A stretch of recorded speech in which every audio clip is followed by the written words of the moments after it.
Welcome to San Clemente's Video Library. I'm Joanne Bade, City Clerk of the City of San Clemente.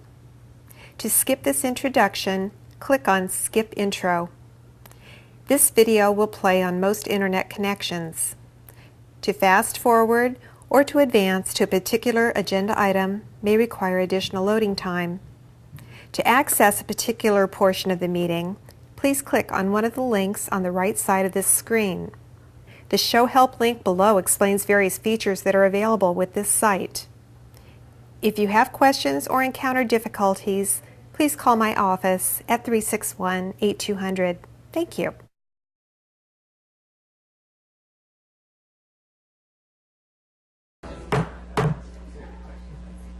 I'd like to call to order the Planning Commission meeting of Wednesday, April 16th, 2014. Welcome, and if Commissioner Brown would lead us in the Pledge of Allegiance. All right. I pledge allegiance to the flag of the United States of America and to the republic for which it stands, one nation, under God, indivisible, with liberty and justice for all.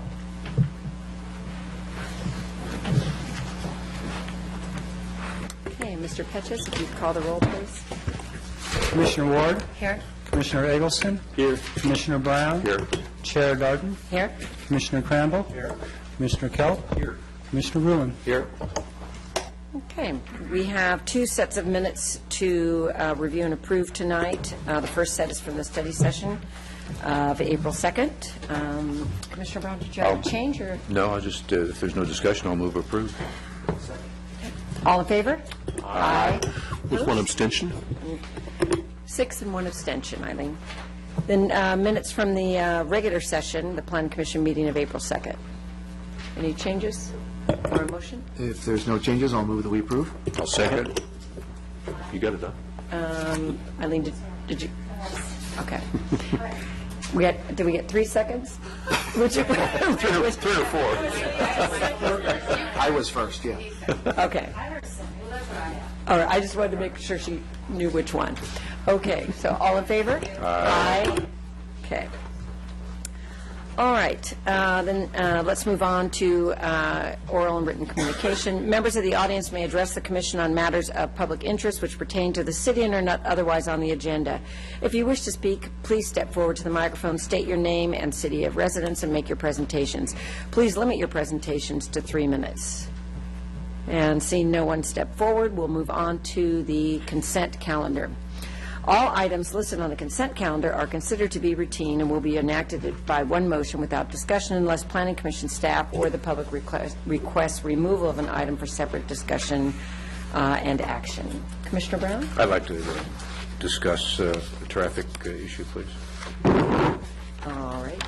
And so that, Mr. Frank, care to present this issue? Yeah, I don't know please? if you want or need a presentation at all. I didn't actually prepare PowerPoint or anything, or if you just wanted me to Well, answer I questions. think perhaps just answer I just had a questions. question on the two streets you want to change the speed limits on.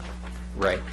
On Cali Frontera, you're going to increase the speed 35 miles an hour. I assume that's the eastbound direction from That the entrance to the coast, going east to... correct. Yeah, it's Because going it's- towards the coast It's neighborhood, but it's 25 actually miles in the western direction, and now you're going to have a differential of 10 miles an hour for eastbound? it's a segment of. Right. Actually, this went back to nothing. It's the segment between Vista Hermosa and the entrance to the coast. Correct. HOA, where there's that center median. So the 85th percentile was over 35, was I think 37, and so for that segment, we felt it reasonable to have the 35 mile an hour. It's reasonable? Yes. And the law And then- advises you to do that, or you have to do Yes. that? The law, exactly. So it's The going to law- be 25 miles an hour westbound and 35 miles an hour eastbound, or southbound and northbound, if the directions are right. That's a 10-mile differential, and that's fine within the vehicle code? It's for the segment, so it's going to be just for that entire segment. So Right, from- there's going to be a speed zone change once you enter the neighborhood past those center medians. Down back to 25? Correct. Now, on Vista Hermosa, you're going to drop the speed to 40 miles an hour, where the 85th percentile is 45 and 46 on two segments, and only 38 from 5 to Cali Frontera, just a couple hundred feet. How come we're dropping it down? Well, we've had a lot of citizen complaints and comments along that segment, so, and plus that's also a safe routes to school bike route, so we figured it was heavily used by, or not heavily, but it's used by pedestrians and bicyclists, so that was a reason to drop it down. Well, bicycle for 5 path miles. doesn't go all the way through, but the 85th percentiles are 45 and 46 miles per hour, so So we have within our authority to drop the speed limit of 5 mile an hour. that makes a differential for the rest of the route, which goes all the way to Pico, which goes back up to 45. So there's, you feel that you're comfortable in dropping that speed, Correct. while you're increasing the thing over on Frontera. That's correct. I just didn't think the speed drop on the one was It was, particularly warranted. But, Yeah, you know, it- you're the traffic engineer. yes, there was actually before, one of those legs from I-5 to Calle Frontera was actually 40 miles an hour. So before, there's actually two segments within item number 20. There was from I-5 to Calle Frontera was previously posted at 40, and from Frontera to Camino Veracruz, that was posted at 45. So for this speed survey, we looked at it as a whole, and we reduced it to 40 miles an hour through that whole segment. Okay, thank you. Any further questions or a motion? I'll move we approve and forward to the council. Second. All in favor? Aye. Opposed? Okay, passes 7-0. Great, thank you. Good night. Thank you, Tom. All right, that brings us to the public hearings. The public hearing process includes a staff presentation, a presentation by the applicant not to exceed 10 minutes, and public testimony. To facilitate the meeting for all attendees, the public is asked to limit their individual presentations to 3 minutes. Following closure of the public hearing, the Planning Commission will respond to questions raised during the hearing, discuss the issues, and act upon the matter by motion. The first item on our agenda is item A, which is 831 Via Suerte, Suite 101, conditional use permit, 14-057, Ballpark Pizza, Beer and Wine. Amber Craig. Good evening, Planning Commissioners. Amber Craig, Project Planner. As we just heard, this is a conditional use permit and minor architectural permit for Ballpark Pizza. It is located within the Talega Village Center at 831 Via Suerte, which is identified here on the map. To summarize, the applicant is requesting a beer and wine license for indoor and outdoor consumption. As part of the request, there's also an outdoor patio area that is being proposed. The site was previously a restaurant that was named Enne. It was an Italian restaurant there. They also had an outdoor patio area, and they had a beer and wine license that was permitted for indoor consumption only. Unfortunately, our alcohol permits expire 90 days after use has ceased. So that has lapsed, and the applicant is proposing a conditional use permit again. Code enforcement, the Sheriff's Department, and ABC were all contacted, and none of them had concerns with the proposed request. So to go over where the patio is, it's going to be on the west side of the building. It's identified in red on the left-hand area.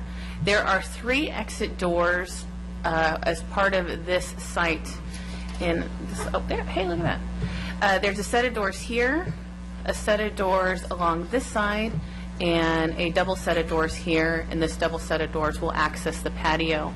As part of this proposal, gates will enclose the stairway, and so those stairs, the only purpose for those stairs is to access that patio area, so they'll be equipped with the necessary hardware, and we've discussed that with building and safety already. Also on the elevation, or the detail to the left, it shows the previously approved Inca Mama's patio and the relationship with that with this patio that's proposed. So the proposal is to permit the sale of alcohol for indoor and outdoor within the patio, and the hours of operation are 11:30 to 9 p.m. daily, and the proposed outdoor railings will be the same as the rest of the Talega Village Center, and that railing is here. This is the portion of the area, so this railing will be carried along that area. So staff is recommending approval of the project because alcohol service will be ancillary to the restaurant use. The nearest residence is approximately 420 feet to 500 feet. Hours of service are similar to other restaurants in the area that have outdoor patios. The Sheriff's Department, ABC, and Code Enforcement didn't have any concerns, and the proposed railing is consistent with the center. And that concludes staff's presentation, and staff and the applicant are available to answer any questions. Amber, the noticing for this, was it 500 feet from the edge of the center or from the place of business? So our note, and I have a map here, noticing requirements for the city are 300 feet from property lines, so it is 300 feet from the edges of that portion of the retail center, Okay. not the site itself. Okay, so definitely the homes that were 420 feet away, Yes, those were yes, included. every single one of them were noticed as part of this, as you can see in the area there. Great, thank you. Michael? And Amber, your decision to leave the stairway intact is so that this could be reversible should a That's correct. future tenant We not- did look at removing the stairs, and that was an option, but the city planner was concerned that that might limit future uses where those stairs would be necessary or a nice added feature, so we maintain them. Great, thank you. Don? The design just is very preliminary, I guess. There's no part, with these stairs, are any one-way gates envisioned for emergency egress? Yes, so the gates are going to have to comply with building and safety requirements. They're going to have a certain amount of landing area that's needed for the gates to function outwards, and all of that will be worked out with the construction drawings. Any more questions for Amber? I see your applicant is here. Would they like to come forward to speak?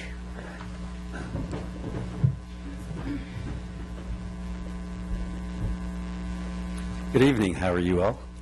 My name is Steve Strakis, my daughter Amber, and we've been residents of San Clemente for 31 years. I've owned five businesses within 5 miles of this, from this right here, and all those businesses were unsuccessful until I took them over, and they're all successful businesses. We currently own Proud Mary's Restaurant in Dana Point Harbor. My last Ballpark Pizza was San Juan Capistrano, which all my children. I own Ballpark Talega. It's going to be a family business. My daughter Amber, who used to be the president of the Junior Women's League, San Clemente Junior Women's League, and she just stepped down 2013. She just stepped down a couple months ago, and she's heavily involved with still with the San Clemente Junior Women's League. I own the restaurant with my 4 children. And I was saying I owned San Juan for 24 years, and when I started that, I had hair. I did. I had hair back then. I got out about 2 years ago because I was winding down and spending my time with my 2 boys in Proud Mary's. But this opportunity came up in Talega. The place has been vacant for 2 years, and it didn't pencil out 2 years ago, but made a win-win situation with the landlord. So we decided to sign a lease and do a Ballpark Pizza Diamond Club. It's going to be a little bit higher end than the 1980s ballparks that maybe you've visited. So it's going to be classy, a nice place with a little modified menu. I've had probably 5 or 6 alcohol licenses, including a 41 license. That's the hard alcohol. I've never had an infraction or any kind of problem, so we don't tolerate intoxication. So if don't like that. My son, Amber's brother, lives in Talega, about 2 blocks from our site, and they are in great need of a Ballpark Pizza atmosphere. Are you familiar with Ballpark Pizza? Yeah. Yes, you're responsible for a significant amount of weight gain on my part. Yeah. So it's going to be a nice part of the community, and we're very heavily involved with sports, kids, and families. So we hope that you approve it. The patio will be out there, like Amber mentioned, and the stairs, whatever we need to do to comply, will be done. So I hope you all look favorably at it, and appreciate your time.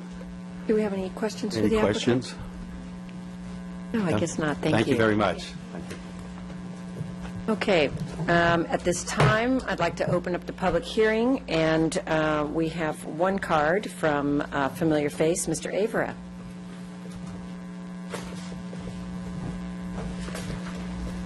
Coincidence, huh? Now, you better keep it to 3 minutes, buddy. That's tough. Anyway, okay, well, I'm Lou Avera, just for everyone that's here, and I'm here tonight to speak and support this Ballpark Pizza. I've been in Talega 13 years. I've lived there 13 years. I've been on the board of directors of the Homeowners Association for 11 years. I still am, but I'm speaking here tonight as an individual, not on behalf of the HOA by any means. But I do think that I probably speak for hundreds, if not thousands, of folks in Talega who would look forward to seeing this put together out there and seeing it succeed. I'm usually singing on Wednesday nights with the San Clemente Chorale, but Ash Wednesday we didn't have a rehearsal tonight, so I was able to come down here and speak in support of this. I met Amber at the 24 Hour Fitness about 5 months ago, and she told me about this, and I realized that the area was vacant, and so I was really excited when I saw this on the agenda tonight, and just want to support these folks. I was in your shoes, obviously, 6 years ago when this was planned, Michael. Some of us were on the commission then, and I remember the details we went through, both in terms of the entire village center as well as all the capital things, the circulation, the types of uses and things like that. So I'm familiar with that. Now, some of the things in the village center have succeeded, but there have been a number of failures out there, which is really detrimental. And when we ride around out there and see those, it's not real happy. So I can certainly speak for the Talega folks who want to see this succeed. And I think I speak for all the residents of San Clemente who would like to see success in all of these kind of endeavors. And I think we have a family here that can do that. All the uses are certainly conditioned and so forth, so we are protected there, adequately conditioned. I also am aware that there's a new owner of the Talega Village Center, of the entire Village Center. There's new ownership, and I was meeting with them a couple of months ago on they want to do some sign changes, so I got to know them a little bit. But they are very anxious to make that Village Center work and be more robust than it is now. And they are very tuned into the relationship of the Village Center to the sports park and how it can support the sports park and the activities that go on there. So with all of that, I think this is a perfect fit into that location. I think we would look forward to it. It's a perfect fit, and I'm here to recommend it and actually ask you to approve it. We also, I think I've talked to Amber, and we would hope maybe we can use these folks to do some things with our Lifestyle Corporation. Some of the events we have in Talega that we get people to come in and bring food, they would be a person that could do that and help us there. So I certainly urge you to approve this. Thank you. Thank you, Lou. It's nice seeing you. We miss you. Okay, would anybody else like to speak to this item? All right, seeing no one come forward, I'll close the public hearing and invite discussion or a motion. Well, I don't have any discussion, but I'd certainly like to make a motion when we're ready, if we're ready. I don't think there's any more patio left out there, so we must proceed. I was waffling until I heard Lou's endorsement, but then it really pushed me over the edge. Okay, with that, I'll move that we adopt resolution number PC 14-012, a resolution of the Planning Commission of the City of San Clemente, California, approving conditional use permit 14-057 and minor architectural permit 14-142, Ballpark Pizza, a request to allow the on-site sale of beer and wine and the construction of a new outdoor patio located at 831 Via Suerte, Suite 101. I'll second. All in favor? Aye. Opposed? Hey, passes 7-0. Congratulations. Good luck. Thank you very much. All right. That brings us to that brings us to item B, which is 415 Avenida Granada, minor cultural heritage permit 14-114, courtyard lawn replacement at the Casa Romantica. Mr. Champa. Good evening, Planning Commissioners. John Champa, case planner for this project. This is the Casa Romantica courtyard lawn replacement. I think most of us are familiar with the Casa Romanica's location within the Pure Bowl specific plan located along Granada and on the bluff. Just to give you a little background on the Casa Romanica, since 2004 it's been operating and functioning as a wedding, events, cultural center, and gardens. The events are a critical source of revenue for the facility. Many of the events take place in the courtyard area, and due to the numerous people that attend these events, it has taken a toll on the lawn of the courtyard. Some of the issues that have been identified by city staff of the courtyard lawn is that the narrow courtyard design does not allow for very much direct sunlight through the day because it's very narrow and long. The location does not allow for the necessary maintenance equipment to get in there and maintain it at a high level, and there are no gutters on the roofs around the courtyard to capture the excess water, and traffic on the lawn from the events, as said before, continues to take its toll. As part of the Casa Romanica's yearly maintenance, they replace the sod yearly.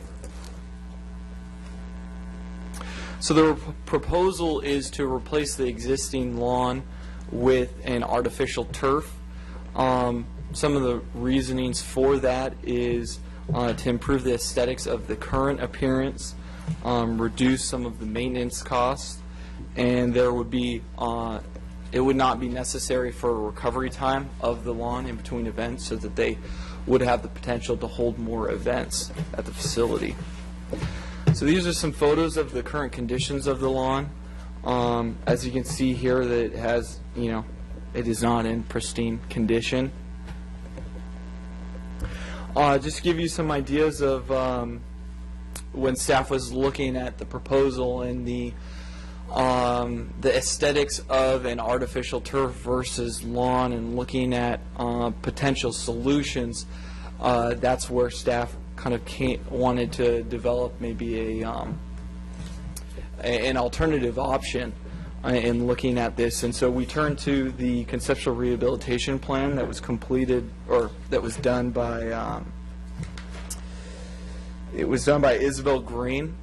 And so this is just kind of a large view of the plan, but in focusing in on the courtyard area, it kind of replicates the original configuration of it, and staff was thinking that potential designs such as this could be included that would divide the area into 4 quadrants. So there'd be a walkway in the middle, and then a walkway leading to a hardscape center area, as you can kind of see in the oops, it's gone rogue.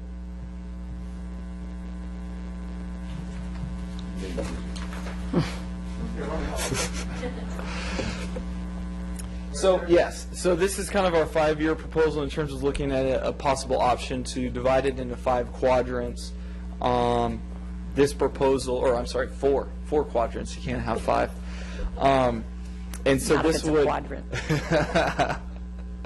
So this could potentially reduce the foot traffic on the grass, and when they were having events, people tend to follow more towards a paved walkway versus than walking on the grass. So smaller events could take up, part of or half of the area or smaller areas, and allow for, maintenance and restriction of access to some of the other areas that are under maintenance. So staff was thinking that as a compromise for the proposal, an option would be to allow the turf for a period of 5 years, and having allowing the installation of that, and then through that 5 years, at 3 years, come up with a design such as this that would implement some of the historic elements of the courtyard.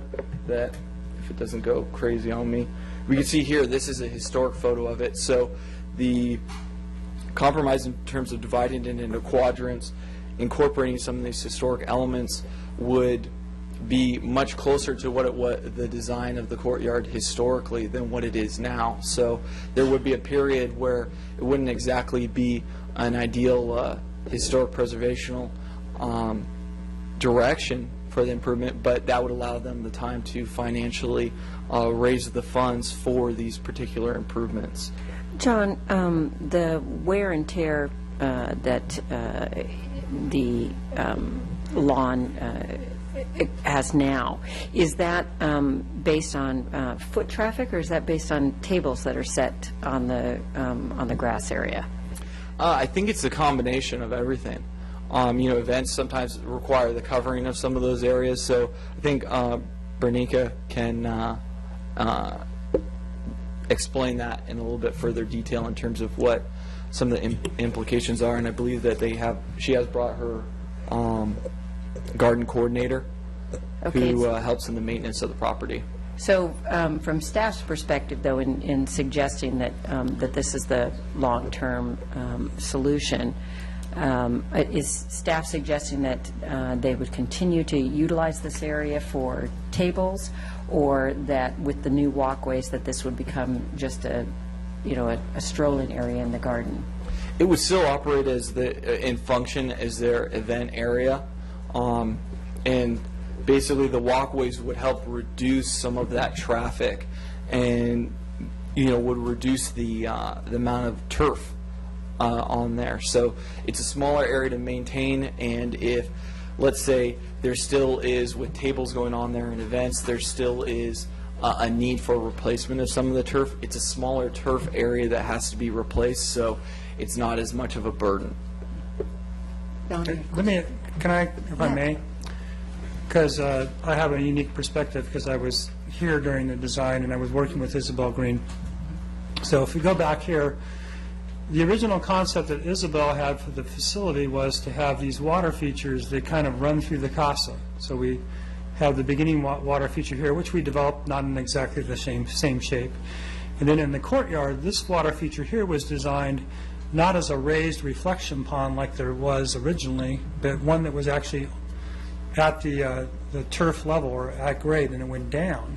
And in that way, it was meant that it could be covered up in events, so the space stayed functional. Because you remember, when we were looking at the cultural center, we knew that this space was going to be important to use. Because even though there's a lot of great spaces on the exterior of the Casa Harmonica that are hardscape that can be used and stand more traffic, there's still some constraints with noise impacts to the neighbors. And also with weddings and things, the sound of the ocean and the wind, the sound doesn't carry very well. So if you're having a performance with a band or something like that, or acoustical instruments, you wouldn't be able to hear them on the back porch, for instance. So this we always knew that this particular area was going to be used highly by the cultural center. So the idea was to create a space that brought back some of the historic elements, but at the same time allowed the functionality of the use. So that's where, and that was as far as they ever went. They actually didn't do a landscape plan, nor did they ever get an actual approval for the center courtyard of any design. And then when we go forward, so after talking to a couple of our staff members, where's that? Dennis Reed, who is our Parks and Recreation maintenance supervisor, and also Gus, who's our Gus Nelson. Gus Nelson, who's the person that takes care of the golf course, manages the golf course. They felt that there needed to be some better way to reduce the impacts of this area, because if the whole thing's grass, it's just going to be an ongoing problem. So one of the things that we came up with was this idea or notion that you could do the 4 quadrants like John explained. And this piece right here doesn't necessarily have to be water. It could be something that's replicated in tiles, so the docents of the Casa Harmonica can tell the original story, but still remains functional. So you could do something with a decorative tile that maybe has a blue tone to it, but isn't necessarily water. Or you could bring back some kind of a water feature that maybe is what Isabel Green's concept was, which is a kind of a lower one where it can be covered during events. And then with the 4 quadrants, as John mentioned, that what you could do is you could maybe during certain times when the events aren't as large, focus it on this area or this area, kind of switch it around. And then when people are going to the location to get to the tables, they can stay on the hardscape and not impact the lawn as much. If you have the hardscape available, people are going to have a tendency to walk on it rather than on the lawn and take their own path to wherever they're going. So that was the concept. We thought this would be a little bit more manageable, and then even if you did have to change out the sod every year, you're reducing the area that you have to do, so you're reducing the cost. So that was a long-range plan, and then we thought that with that idea and kind of developing it a little bit further with the Casa Harmonica, because frankly we haven't run any of this by them in terms of feasibility, and I'm sure they'll comment on it. But in the interim, we ought to be able to, we thought that given the complete reversibility of putting which is functionally amounts to a kind of a carpet surface, can be completely removed and it's completely reversible. So it doesn't do any permanent damage to the historic fabric of the facility. So that's why we've kind of given it what I would call kind of a soft recommendation toward doing this kind of phased plan. Also, if I could just add one or 2 points in kind of tacking on to what Jim mentioned, is that as part of our review for this, it is a reversible improvement, which is one of the criteria for the Secretary of Interior standards. And then also as part of the Secretary of Interior standards, you look at, one of the critical things is allowing for the adaptive reuses of buildings. So originally this was a courtyard for single-family residents, so there's not going to be a lot of traffic on the property, whereas, as it's functioning now as an event area, there's a lot more traffic. So staff felt that with the abbreviated period of 5 years would allow for some of that flexibility, in that it is a reversible improvement. It is an adaptive reuse, and this would allow them the time to raise the money to make or create a design such as what we provided to, in the end, result in a better form of historic preservation of the property than what it is currently today. So, and then, yeah, that was a good point. And we did talk, I talked this over with Jim Holloway, and, one of the things we thought about was, when we were trying to decide what to do with this facility, which was, Wayne can attest to, a long process of different ideas, but one of the mantras that the city council at that time had was, what we want to happen here is we want the Casa Harmonica to have the ability to be run by a nonprofit, but to fund itself to have the long-term maintenance without the city constantly having to subsidize it every year. And so the concept, when we did the feasibility analysis by a company called Wolf Keynes and to see if this thing would work, was to look at creating spaces within it which would allow, the Casa to be rented out as a facility to partially fund the long-term maintenance. And that's where we settled on the idea of doing kind of a phased concept here to let them continue to operate, to continue to generate the income or the bread and butter in order to maintain the facility. Question for either one of you. Mentioned, I think, in the briefing, John, that they annually plan on resodding. They resod They have annually? been, yes, that's correct. They plan on that because that's how long this grass lasts or whatever? They do it annually? The Currently, yes. The cost of the resodding is some... I believe it's $8,000. Yeah. It says 4 to 5,000. It says 4 to 5,000 in the report, the comparison. Oh, I think that includes the maintenance also associated with it. Is that right? And labor. I'm sorry.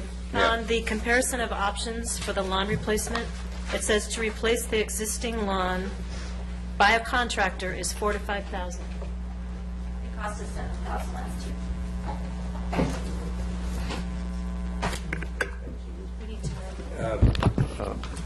Yeah, and the other question I have from a business standpoint here is the current estimate for the turf is $15,000.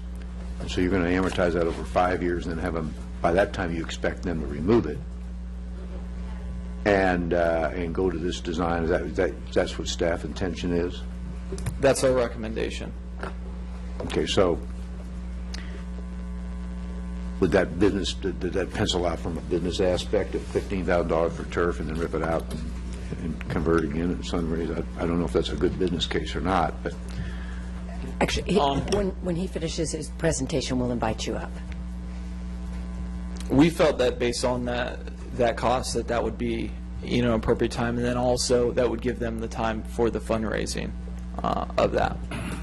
In the life cycle costing of the $14,000 for the artificial turf versus the annual replacement of the sod, it comes out cheaper in the long run. Although a couple of things that we should mention about the artificial turf that are drawbacks are that some people assume that it's non-maintenance, but it actually does create there is a cost of maintaining the artificial turf just as there would be grass, so it has to be maintained. And the other thing is that it does raise the temperature of the courtyard. Similar to what if you were to hardscape the whole thing, it could raise the temperature as much as 10 degrees inside the courtyard on a hot day. Wayne? A couple of things. Madam Chair, I'd like to be sure that we introduce into the record the two letters that we received since the report came out, one from the San Clemente Historical Society and another one from Larry Culbertson. So those need to be into the record. Thank you, Wayne. I appreciate that. Okay. And also, I want to be sure that we have the correct name here of Casa Romanica, because it was referred to here as Casa Romanica Wedding Events and Cultural Center and Garden. The correct name, as far as I know it by, is Casa Romanica Cultural Center and Gardens. So I want to be sure that we correct that, because there was never, in the official name that I know, other than in the website, there was never the wedding portion of it in the official title. Also, and I'm sure that you all can speak about this when you get up here to speak about this issue, but it was my understanding that last year, when it was resodded, that the amount included a raising of the grade there also, and some other work that was done, and that's why perhaps it was $7,000 versus the $4,000 to $5,000 for annual sod replacement there. So just wanted to make those points. Okay. And Jim? Yeah, I had a question. We talk a lot about the foot traffic and not affecting the grass, but I know when we set up for a wedding there, in fact, I was just there last weekend, we got tables with kind of spindly legs and chairs that people are sitting in that I'm curious as to what level of damage that does to the grass as opposed to the foot traffic. Do we have any idea that it's like 50-50 or 60-40, something like that? We don't have any kind of analysis on that.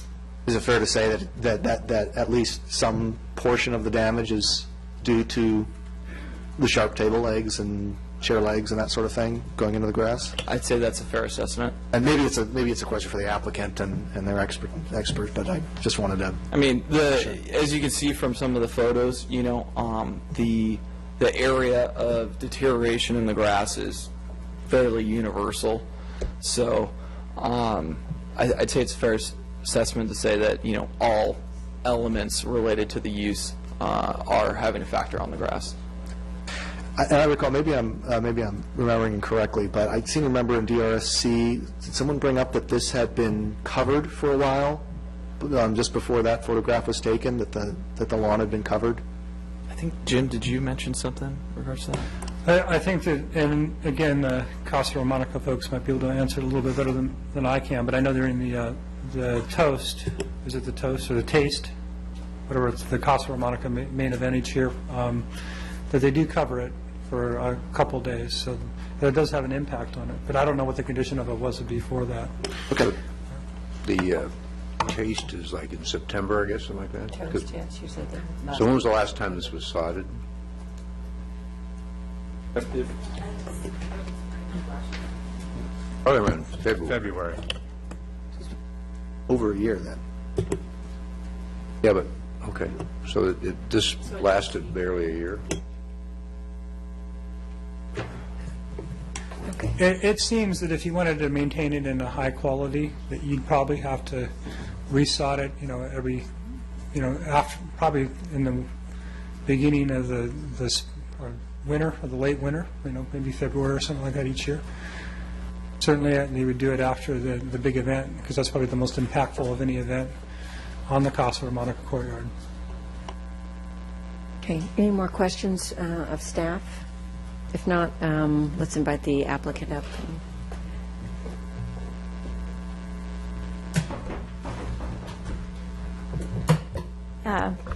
Commissioners. Thank you so much for, allowing me the opportunity to speak with you. I know many of you, especially Wayne Eggleston, have spent a significant amount of time preserving this beautiful gem that we have here and that I'm entrusted with managing, both financially, culturally, and now aesthetically.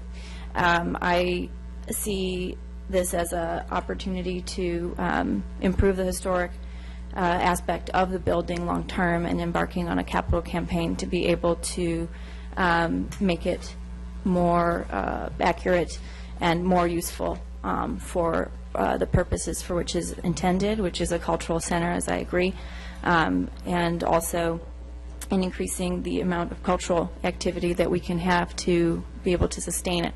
Currently, our weddings and events do sustain our budget, as Jim mentioned, and I should mention that in addition to having it resodded, if it is not resodded or nothing is done, we lose approximately $2,000 every weekend because we have to credit the brides for the state of the grass. So that's an additional factor in considering a shorter-term solution that allows us to not hemorrhage money every weekend and be able to raise the capital to create a combination turf and hardscape. Part of the reason that some of it is covered at some points is precisely because of the ladies' heels and other aspects that make it impossible to walk, and it causes a big safety issue during our events to have it that way.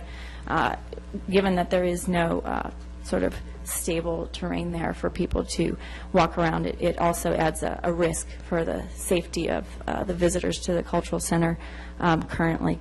I see it as a safety issue, an aesthetic issue, an environmental issue. We would be able to save, as you know, the initiative to save water in California. If it were a smaller portion of turf in the quadrants, it would be easier to maintain that way. And also, rest assured that we have exhausted all possible options up until this point, aside from raising the capital to create the hardscape and the quadrant. We have a professional maintenance, lawn maintenance, Vermeulen's maintenance, who have, I can also put into the record a letter that they wrote regarding how they've been maintaining the lawn, because they were the initial people who resodded it and essentially said that it is impossible to maintain the lawn as it is in that large square. And so I'm happy to add that into the record. I'm not sure the procedure to do that, but they have been maintaining our lawn and resodded initially last spring. I also have our garden director, Jody, who is obviously an expert on lawns, and not myself, but in looking at the financial ramifications in the long-term plan, I would urge the Commission to look at this as an opportunity to really look down the line, as I am, and try to revert it back to a more aesthetically pleasing, more historically accurate, more beautiful, and more user-friendly, safe environment. Thank you. I believe Commissioner Ward has a question for you. You mentioned weddings and crediting brides $2,000 because of the look of the lawn. $1,000. So there's 2 weddings per weekend, so that's $2,000 per weekend. Why are we crediting them that amount? Is it just the aesthetic value when someone walks in the courtyard and they see a dead lawn, or is it the use that they are unable to, they're putting tables? What are you doing with the weddings that you're using that courtyard? That's what I'm trying to determine. Well, the event space is, yes, there are weddings there. There are guests that use the lawn. There are tables that are set up on the lawn. And currently, the state of it is, as you can see, not aesthetically pleasing. But are you limiting that space to that wedding party? Or do they have other spaces in the casa that they are using? That's what I'm trying to determine. When they rent the space, it's up to the bride how they configure their wedding. Some do it indoors, some do it outdoors. But for the most part, in the summer weddings, the receptions do take place outside in that courtyard area.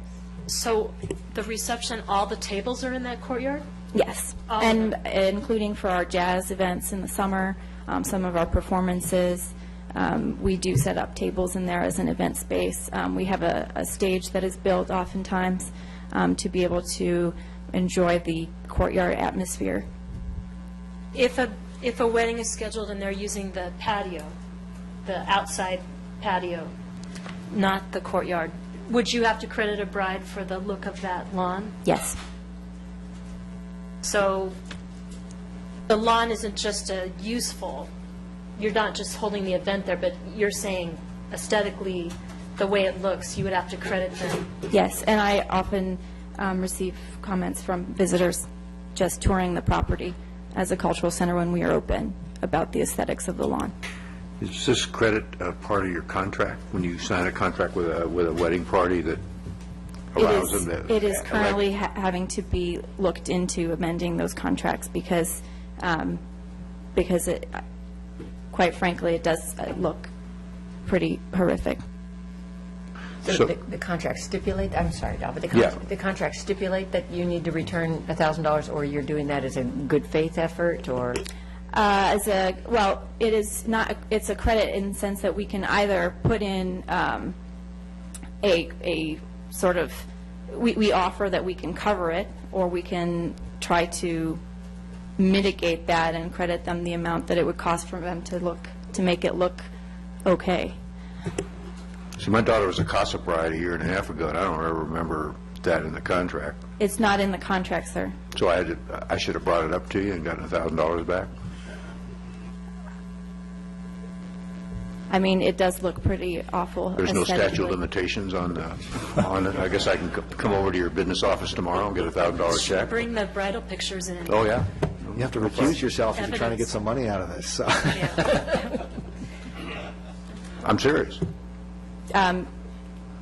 Currently, the current condition would, in good faith effort to respect the, the person that's paying to host the wedding in a venue that's currently in this state. A lot of them saw and booked the wedding venue when the lawn had just been turfed, and now they come back and see it in this state. I would mention it. Can I ask a question? When do you normally resod this? What month in the past? I have not been present at the resodding. I joined the organization in July.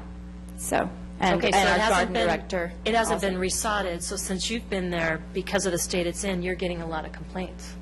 Yes. Why is the CASA now coming to us and asking us for an alternative when in the past they've just sodded it every year and the cost is $4,000 to $5,000? Because it is an ongoing expense. It's a safety issue. It's not a long-term solution.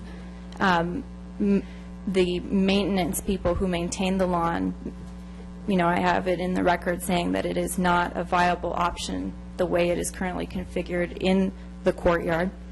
I think that the CASA has longer vision and longer-term planning currently, which I think is, a testament to good management and trying to maintain the property in an aesthetically appealing way.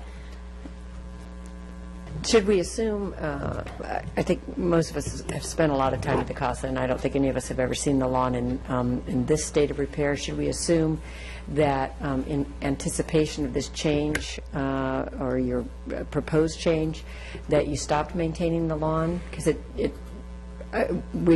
I've never seen it look like that. I believe that the maintenance has become more and more burdensome, and it has not been, there hasn't been a ceasing of maintenance, but it is either resodding it. We looked into reseeding it. We looked into resodding it, which would require closing it down for, large portions of time to make sure. And what happened actually the initial time that it was resodded, it wasn't closed long enough from what the Vermeulens has told us. And so when it was resodded, there was yet another event. And so the sod didn't even have the opportunity to set. And so perhaps the reason that you've never seen it in this condition is because at that time it wasn't properly left to sit due to the amount of events that went on immediately after it was resodded.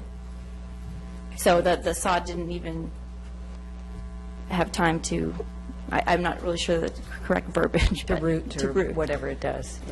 I would certainly like to see these letters from the maintenance people for the record, whatever, for offering, I think.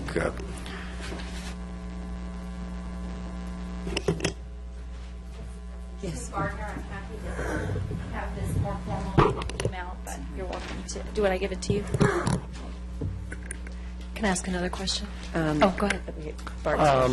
How many weddings a year do you have?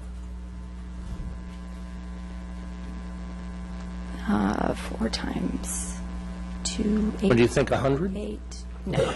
You're saying 2 a week, and there's 52 weeks a year. In the summertime, Okay. not year-round. We have an off-season. So the turf can recover in that off-season and be maintained?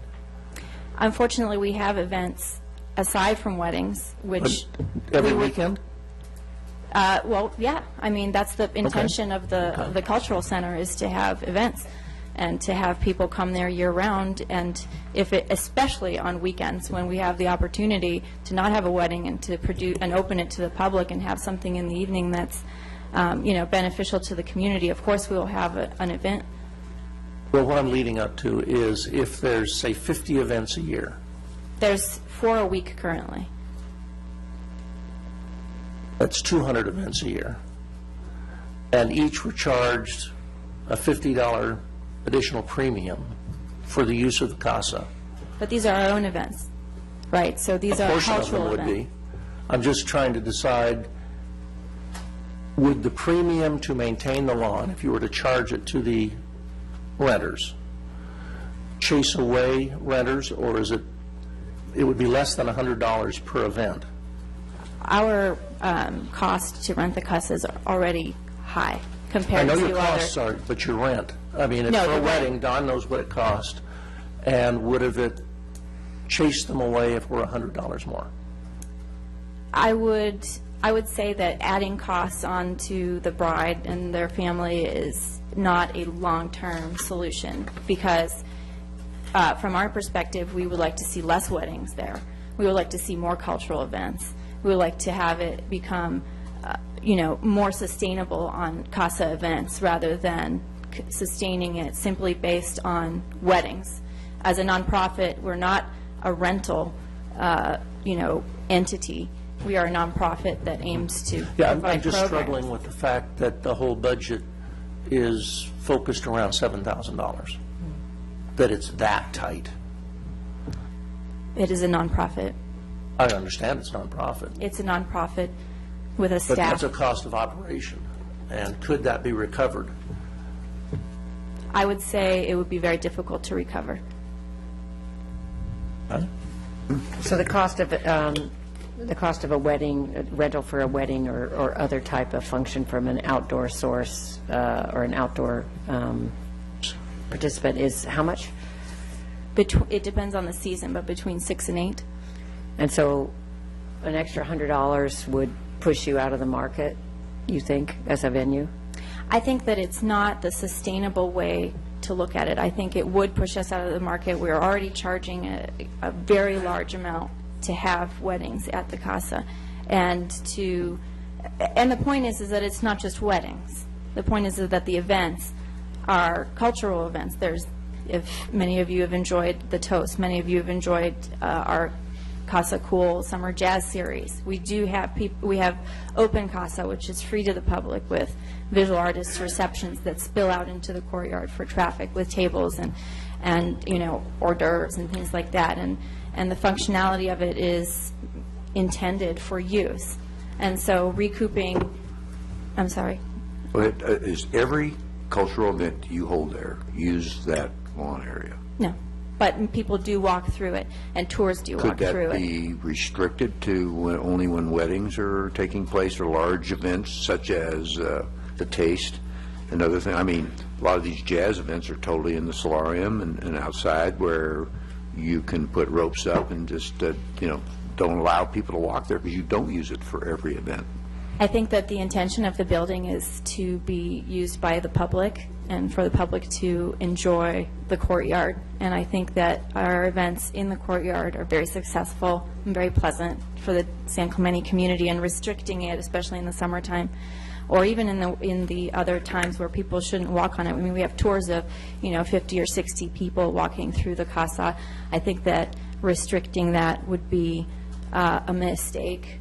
I also know that there is precedents in other historic buildings that have found this, shorter-term solution to be very useful. I would mention the Bowers Museum in Santa Ana, which is of our same time period, and in their courtyard they currently do have artificial turf.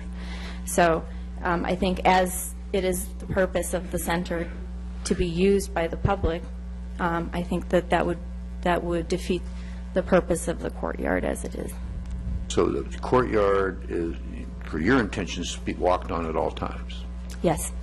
In other words, when I go there on a Tuesday night for a jazz event or something like that that's in the solarium, I should be able to walk across the grass rather than be restricted from it and be held and reserved so it can be maintained easier, more easily.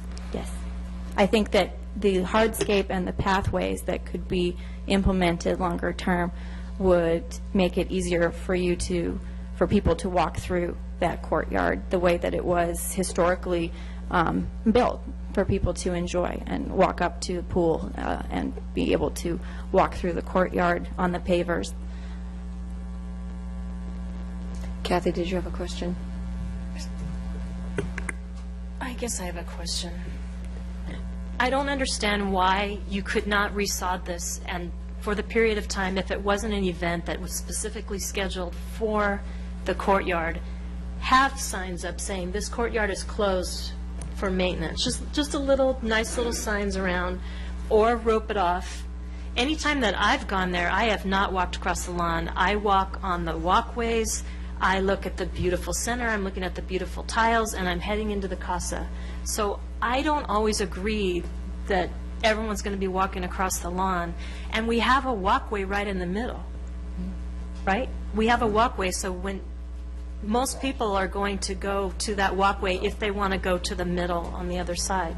So I'm just having trouble deciding why you decided not to maintain this for this. We have been trying summer. to maintain it.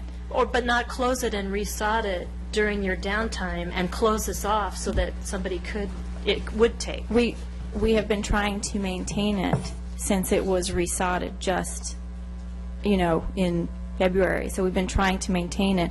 And even in 2012, there were brown patches when it was resodded and being maintained by Vermeulen.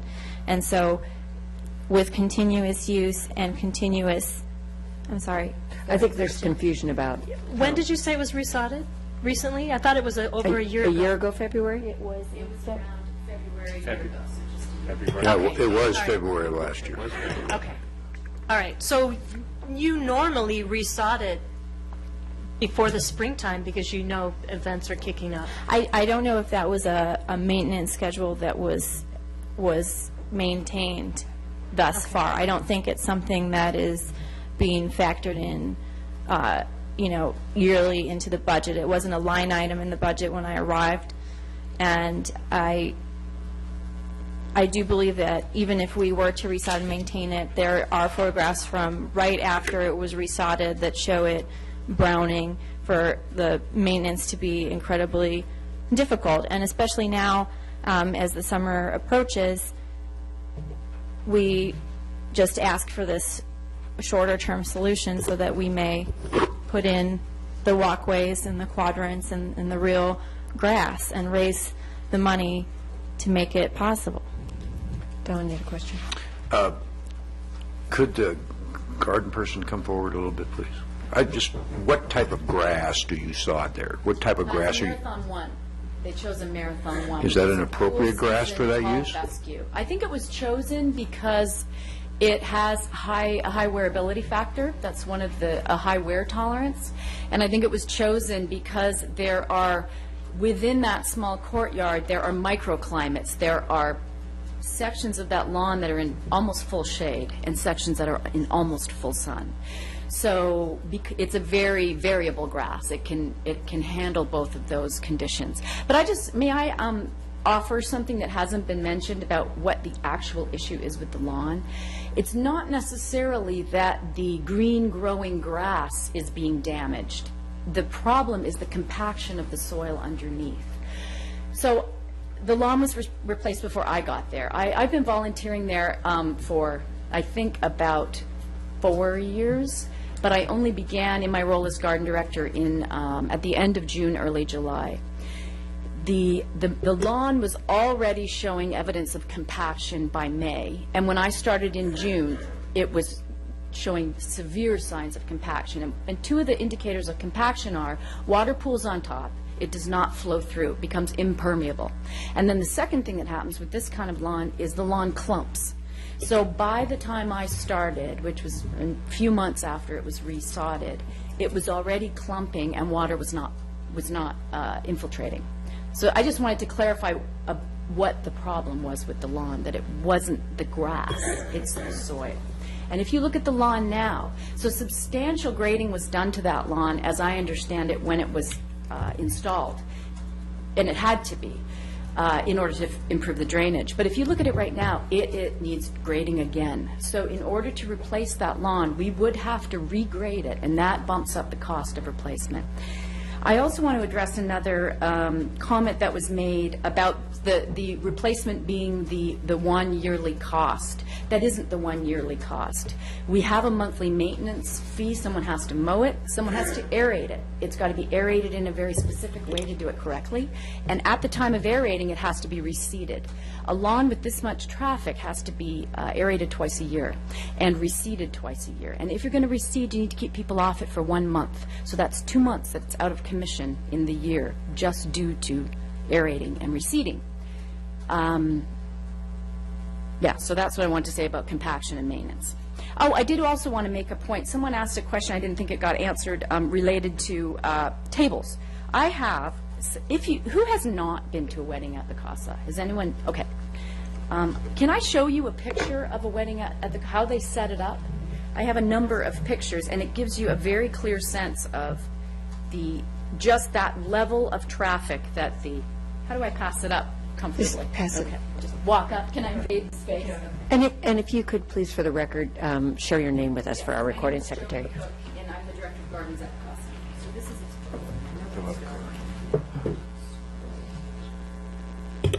there's one more in that sequence. Okay, the wedding that we're looking at, is this only in the courtyard, or No, but are they serving dinner in the courtyard? Yeah, they do. Can I tell you why? There are very few places at the Casa that are not windy. It's very windy up there on that bluff. And so to have an evening wedding up there on the terrace, I'm not sure how much fun it would be. It can get very windy up there with the table napkins blowing and everything. And that courtyard is very sheltered. So it's funny. My default is always to solve landscape problems using ecological methods, not using lawn. I'm not in favor. It took me a long time of watching what was happening here, looking at the past history, talking to multiple contractors, not just the one who'd been maintaining it, to come to the conclusion. Oh, I also have some studies on turf compaction, wear tolerance for lawns with this level of traffic, to come to the conclusion that it kind of is a good, maybe the only interim solution for the Casa at this time. Ms. Cook, just Commissioner Crandall has a question. It's actually not a question. I want to do this before discussions. And I want to thank you for everything you do for the Casa, both of you. And this isn't an adversarial meeting here. We're all trying to come up with a solution to this. And it's balancing the reputation of this cultural resource versus the economics of having to run the facility. And we understand that, and I just want to thank you for all the work you put into it, and the rest will be during discussion.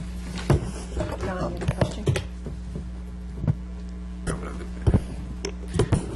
Yeah, as I recall, whether you use the courtyard or not for a wedding is driven in large by the number of people you intend to invite. In other words, if you're going to have 100, over about 95 or 100 people, that drives you to the court. When you talk to the wedding coordinator, having gone through this and paid for the place, and I'll see you tomorrow,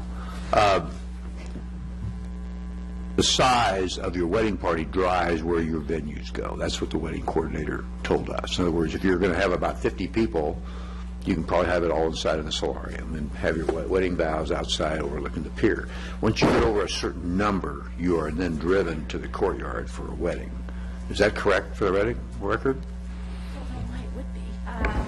It really just depends on the preferences of the bride. In other words, you're renting the whole place. You set it up wherever you want to be. Is that correct? Yes, you're renting the property. Okay. Now, but you now state that for every other cultural event that you allow people to walk on this courtyard, or intend to have them walk on that. So even though it's going to be an inside-only event. Is that correct?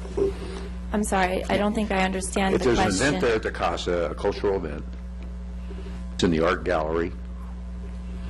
You know, we used the Discovery Room as an art gallery for the World War II Memorial, I mean, and other areas of the Casa then. But even in that big traffic back then, I don't remember a lot of traffic on the grass. Well, currently we have Open Casa, which is an example of what we have currently, and that's a visual artist opening. And the last opening we had 150 people filter through, which is a fantastic free event.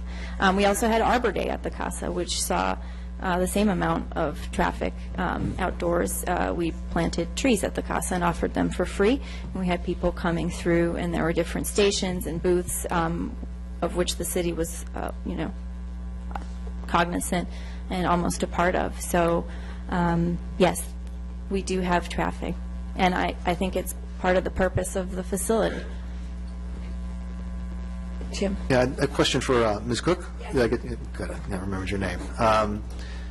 The kind of general strategy, long-term strategy that's being proposed with the extra walkways and pavers and maybe some extra foliage, in your experience, is that something that's going to help with the compaction overall? In other words, would it reduce this maintenance issue, in your opinion? With the design that was offered with the... Like kind of like two pathways going through there, a little more foliage, right? I came to landscape architecture a little bit late in life, and prior to that I was in event production.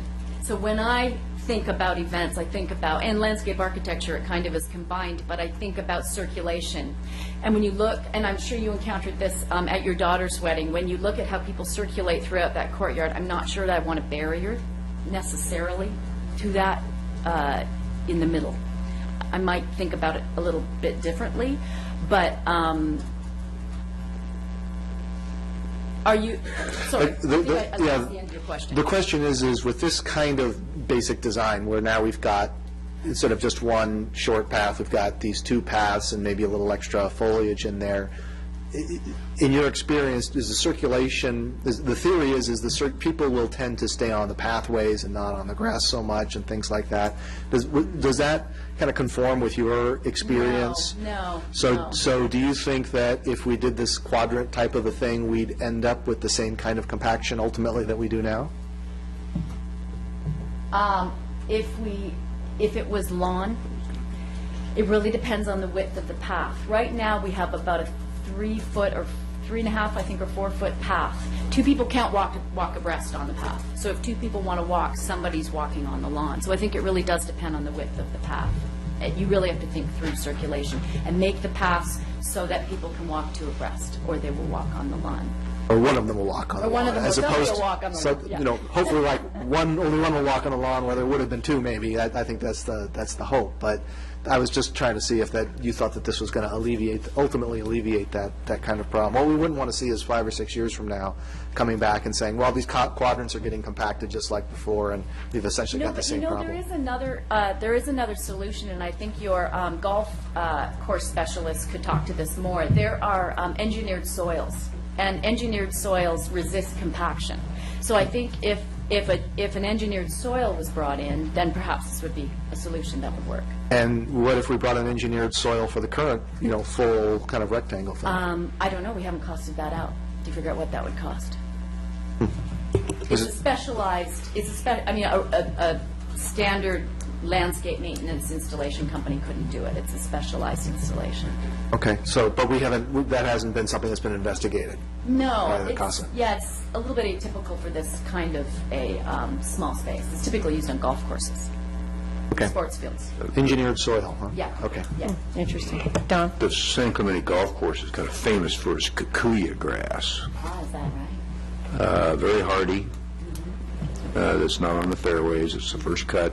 It's kind of famous for it. It makes the golf course a little more difficult to play, and it's bulletproof. So There is a warm season option. So has anybody ever considered kikuyu? Did the golf Gus Owens mention that to you, since he's the golf course superintendent?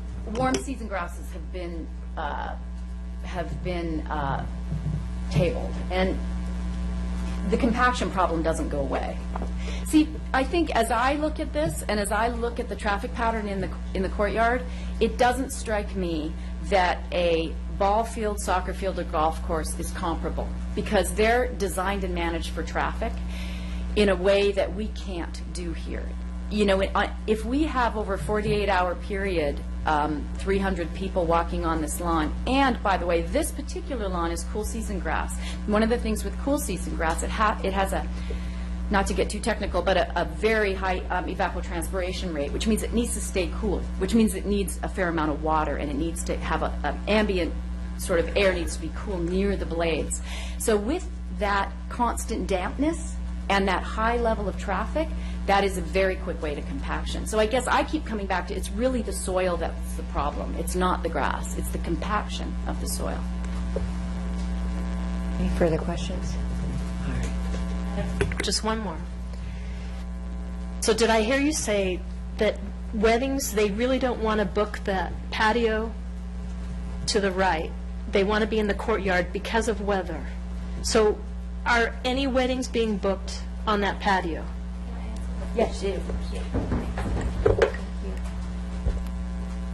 The property is booked as a whole. So the property, it's not booked by area. Okay, do you set up any tables for weddings on that patio? On the patio? On the patio, It's very not the rare. courtyard. That's usually where the ceremony takes place. So it is very, Side patio. yes, that's what I'm trying to People figure out. don't really, the side patio, that's where the amphitheater is? Yes. No, that place is, people don't use that. Why? It's where the tent is set up for catering with access to the kitchen. Are people using the inside of the casa for anything for these Yes. weddings? Mhm. What are they using? Dancing.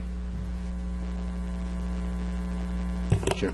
Generally, the music's inside the main room there, just for So the noise. tables where they're eating are in the courtyard? Yes. That is But correct. the tent is on the patio? For catering. Okay. Catering for All right, thank you. That's what I was trying to figure out. Thank you. Thank you. Thank you for your time. Thank you very much, both of you, for being so patient with all of our questions. Are there any other questions of staff or of the applicant? If not, we'll open the public hearing. And no questions? All right, okay. So let's open the public hearing. And Eileen, do we have any cards? I'm sure we have, okay.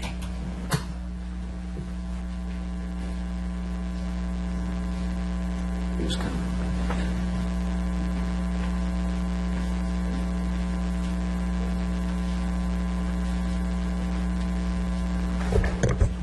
Good evening. My name is Mary Ann Comas, and I'm on the San Clemente Historical Society Board. I also was president. I'm a past president.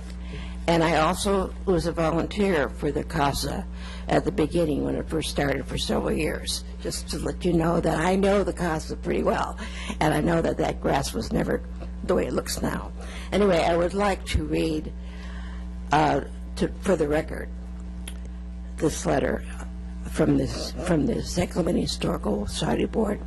Honorable Planning Commission members, the The Board of Directors of the San Clemente Historical Society is opposed to the installation of artificial turf in the courtyard of Casa Romanica.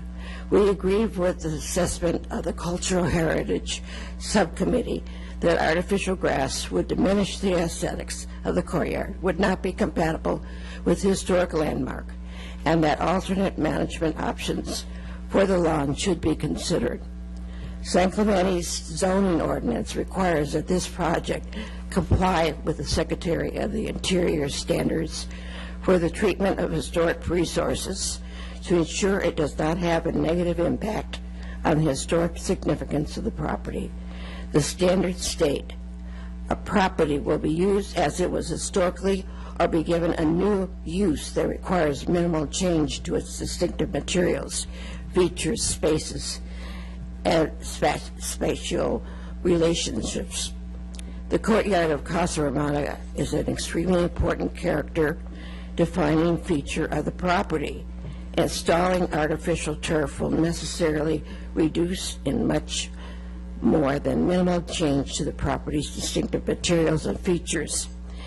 The artificial material introduced will change the entire historical atmosphere away from botanical and toward synthetic industrial, away from intimate and private toward business and commerce. The soft green, cool, living grass serves as a visual, tactile, and psychological sensory counterpart to the tile and stucco hardscape. Such dramatic change will damage the very subjective feel of the courtyard environment that people have come to love. The staff report states, the proposal is not, in staff's opinion, the best historic preservation solution for the courtyard. But it goes on to justify the proposal because it would be temporary and reversible. We do not believe the public wants to look at an artificial grass when they walk through the keyhole entry for the next 5 years. With the loss of redevelopment funds, there is absolutely no reason to believe that funds will be available to reverse this project. The comments and recommendations from the city golf course manager, Gus Nelson, should be taken into consideration.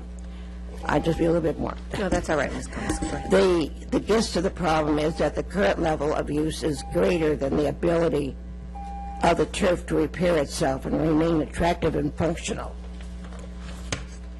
His first and best recommendations is to better match the maintenance to the events. This can be achieved by some combination of reducing events and raising maintenance to achieve some happy medium.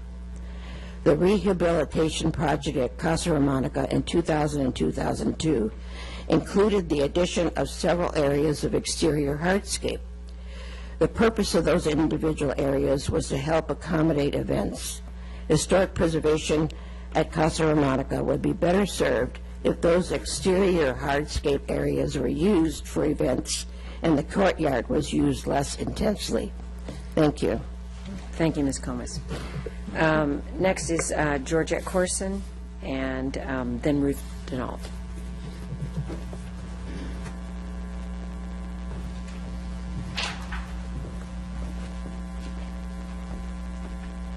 Good evening.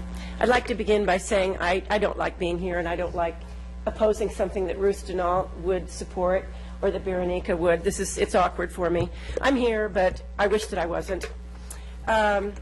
If you reduce this issue to its most vitally important component, you will find yourself looking squarely at the continued wear and tear to the fabric that comprises the beauty of Casa Romantica.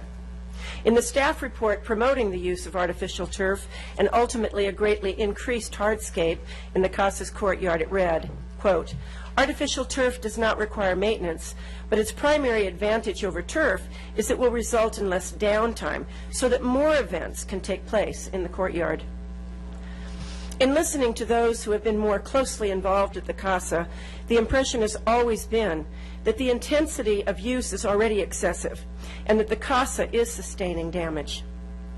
Where will the line be drawn on enabling more and more weddings and events, especially in the courtyard? Are we not losing sight of our goal for the Casa's preservation? The staff report states The Casa Romanica Wedding, Events, Cultural Center, and Garden was established in 2004. That sentence is the embodiment of the issue this evening. The Casa was to be first and foremost not a wedding and events center, but a cultural center and garden. There were suggestions made at the design review meeting that have not been addressed. It was suggested that the Casa explore using the type of resilient grass employed on putting greens with a firm sand foundation to enable the surface to be flatter and harder. Commissioner Rulin suggested recreating the historic pathway that led down the center of the courtyard to give visitors a way to get close to their table or seating aisle without needing to walk on the lawn. Whether we're talking about artificial turf or the goal of eventually paving over a large portion of the courtyard, both would markedly raise air temperature in the courtyard and alter a historic, character-defining, living, breathing, verdant space in the Casa's iconic courtyard. Imagining that a large swath of tile, created in the same shape as the once cool, water-filled fountain in the Casa's courtyard, as an effective substitute would be like walking through the back door of the Casa onto the patio to see a very large oil painting of the sea. It's just not the same. The grass in the courtyard just may be like the canary in the mine shaft. If the grass can no longer survive under its extreme burden and intensity of use, the Casa itself may be at risk. I am hoping, understanding that the Casa has to raise money, that perhaps there could be an alternative to them having to constantly intensify events. Maybe they could get some additional support from the city, because we all love the Casa, and we all want to see them prosper. And like I said, I wish that I wasn't here. Thank you. Thank you, Georgette. Ruth, you're next.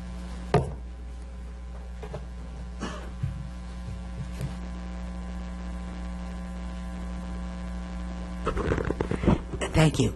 I'm Ruth Dinalton. I've been involved with the Casa Romanica since the very beginning. And the intention, of course, was to preserve it and to give it to the people of the community and surrounding communities for their enjoyment, to be a cultural center. So I think we are getting a little bit hung up on grass tonight. And what I love to see is children there romping in that courtyard. We love to see children of all ages, and we're trying to do more things for families and to bring children there and not to restrict the use of the facility. Our program is growing. I'm very proud of that. What we are very concerned about, and I have been, when we have tables and chairs out there, chairs often tip over. And that is a public safety, because the courtyard is not even at all, and you can't set chairs up properly to ensure everyone's safety. At the last Toast to the Casa, I walked out of my shoes, and somebody fortunately put their hand out and saved me. And so it isn't safe in its present condition. And I would like to mention that the artificial grass in the courtyard at Bowers Museum looked so beautiful that we had to check it out to see if it was real or artificial. It is a matter of appearance, public safety, and especially enjoyment for the people. And it is a gem. People come there, they love it. They say, can I live here? Can I sleep here? We say it's yours, but you can't. You know, it's for your enjoyment. And everyone feels they have beachfront property. So we thank the city for making it possible to open up our doors and to welcome everyone, especially the children. Thank you. Thank you, Ruth. And Eileen, I believe there's another card. And if there's anyone else who wishes to speak, please fill out a card at this time. And Alan Corson. Hi, Alan. Hi, thank you very much. Alan Corson, resident here in San Clemente. I was listening very patiently to everybody's comments, and Don, I think you were right on. I've been to many, many museums and art galleries and everything else in the world, and there's nothing the matter with roping off areas so that everybody doesn't have complete access to everything. I mean, they rope off bedrooms, they rope off big areas. Engineered soil would be a wonderful idea. Obviously, I don't know who planned it, and hopefully it wasn't, oh, there she is, the lady that spoke before, because it obviously hasn't been done right. The golf course, and Gus would know as well as anybody, they have a foursome starting out every 6 to 10 minutes. You're talking about 300-400 people a day standing all over lawns in 15, 5 to 10 minute increments. And a couple of times, at least once, maybe twice a year, they just plug the lawns. They come in there and they take out plugs. They scrape the plugs away. They fill it in with sand, and it prevents the compaction. And I've never been on a putting green in San Clemente anyway at any time of the year that isn't just perfect. I mean, it doesn't puddle. It's there. And they come on with mowers and everything else, and they make it work. There's no reason that the courtyard in San Clemente, it's a historic home of the founder of this city. We have very few homes and entities like it in the city, and why do you want to start putting in artificial? It was originally a cultural center and garden. Now, if you want to include garden as being a plastic garden, I guess we could put that in the title like we put wedding center. I mean, we keep adding to the description of the home. It's a beautiful structure. The more it is used, the more it is going to degrade, period. So I hope in your wisdom you will see this and retain the grass in the form that it was meant to be as a green growing entity, regardless of the tremendous amount of water that it might take, environmentally. Environmentally, it's grass. Grass was meant to grow. It keeps it cool naturally. So please, keep that in mind when you're making your decision. Thank you. Wayne, did you have a question of Alan? Okay. Okay. Okay. Is there anyone else who wishes to speak? Okay, seeing no one come forward, I'll close the public hearing and invite discussion. Wayne? Well, just to give you a little bit of thank you, Ruth, for being here tonight and speaking. I became involved, just a little bit of history, I became involved with Casa Romanica in the 90s when they wanted to turn it into a restaurant. And a number of us, very dedicated people, started coming to Planning Commission meetings and City Council meetings and saying no, no, no, no, no. I started the Heritage of San Clemente Foundation. I started it because and I've never said this publicly before, but the anonymous donor asked us to start a nonprofit to call attention to Casa Romanica. We did. And the purpose of our museum there, one of the purposes was to really call attention to Casa Romanica. And we did. And I was elected to City Council in 1998, really on the platform of trying to save Casa Romanica. And shortly after I was elected, a few months later, we voted to turn Casa Romanica into a cultural center, and that was a vote 3-2. It was a tough vote. But I have to say, as someone who's been involved with Casa Romanica for a very, very long time, and someone who is on the President's Circle, someone who has contributed or will be contributing legacy amounts in my will, I have to say that what I see up there, if you can get the lawn back up there again, is really an embarrassment to the city of San Clemente. It's an embarrassment to the nonprofit group that is there. And I'm disappointed, very disappointed in that. Going through Casa Romanica, I see just a heck of a lot of deferred maintenance. I see the floor in the salon area that needs to be refurbished. It was refurbished initially way back when. I see the interior paint that needs painted there. I see just so much in deferred maintenance. Not only that's responsible for, from the standpoint from the nonprofit group, but also from the city of San Clemente.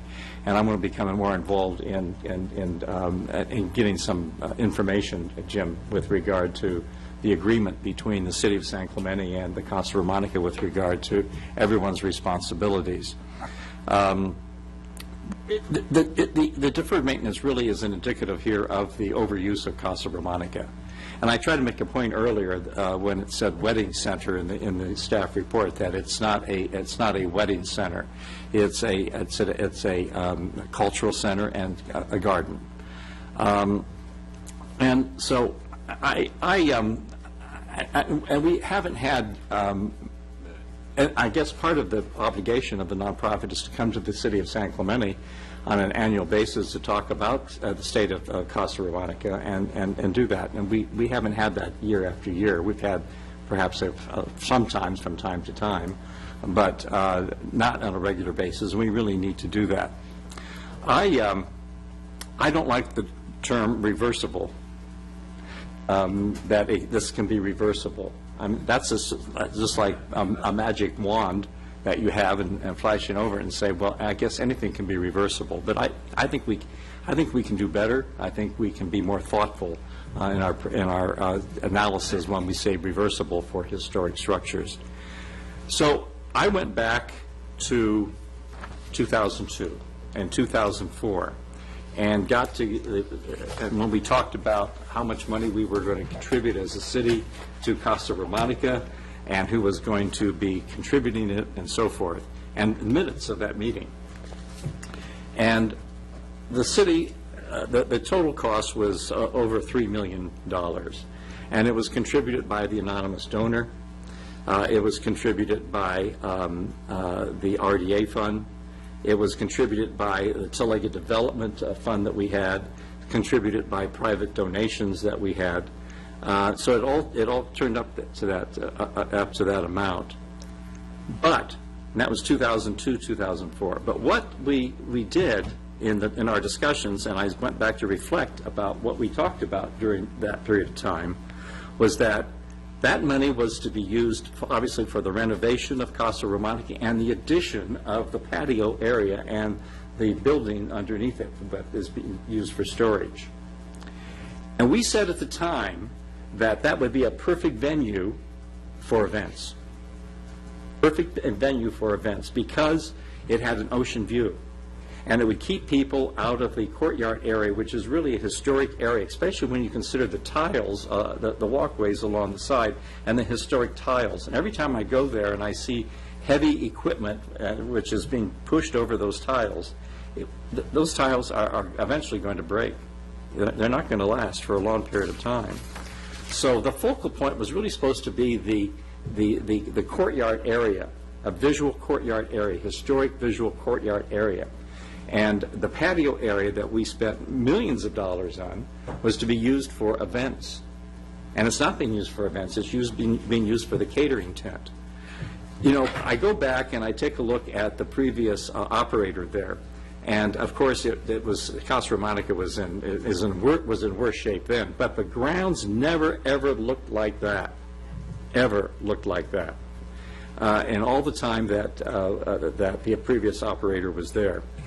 I like the long-term plan, but I think the short-term plan needs to be resodding, soil engineering, and not used for the types of events that we have there. Every time you set a table down with spindly legs, or you set chairs down, or women walk in their high heels, it puts pressure upon that ground.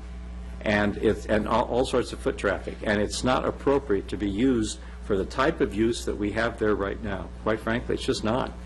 We all need to be good stewards of Casa Romanica. This is a treasure that we have. It's a gem that we have, and the city needs to be good stewards. The nonprofit needs to be good stewards, and I think we're falling down on that, and we cannot do that. We have to reevaluate what we're doing there, and really come to the conclusion that it needs to be better maintained all the way around. So I'm not in favor of the artificial turf at all. I'm really not. I think it's most inappropriate for a historic building of this type.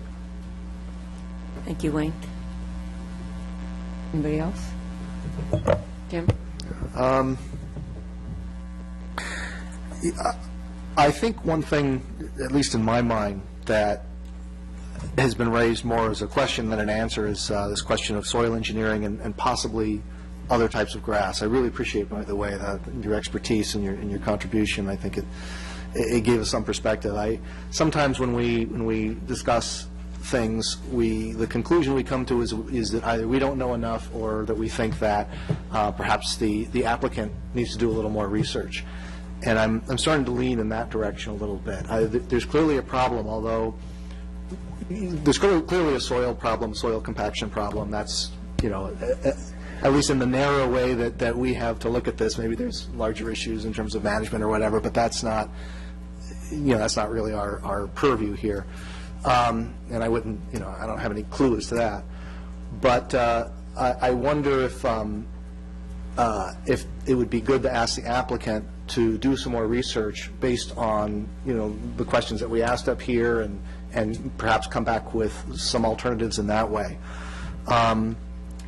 We talk about having cool grass. Maybe we should have a more warm grass, for instance. When I look specifically at the turf, looking at that picture, for instance, there's that little corner of the turf right there in the lower left. One thing that strikes me is we're looking at the natural grass in its worst possible state, probably beyond its worst possible state, because it wasn't resodded in, I guess, the normal time that it does, is what I gather. And the turf is in its best possible state, with, brand new, without having to do any maintenance on it. So the contrast is as stark or more stark than it could ever be in that particular thing. So I think we need to be careful in terms of using that as a judgment on, would this be better than that? I think, too, it might be helpful if the CASA could maybe come back to us with some recommendations on changes in the way they do some of the bookings. I know I've heard some people, both in the public comment and up here, talk about, maybe we're overusing this as a cultural center. We do want it to support itself as much as possible, but maybe we're doing that a little too much. So maybe there's ways to rent out the space a little differently. We rent out all of the CASA. Maybe we rent out only certain rooms or certain sections, and you pay extra if you want to get married on the grass. That's great, but it's going to cost X dollars extra. I'm not an events person, so I don't know how viable that is, but I haven't heard anything telling us that those kinds of options were looked into as well, that those kinds of management options that go beyond just the gardening. So for me, I'd kind of like to see that as well. Anything else? Yeah, and in general, like I mentioned at the DRSC, I'm very reticent about the turf. I think, for the aesthetic reasons, it's not a cultural thing. The proposal that was done here, I think it's at least a step in the right direction in terms of a turf proposal, where we're saying, okay, this is not the permanent solution, it is at best a temporary solution.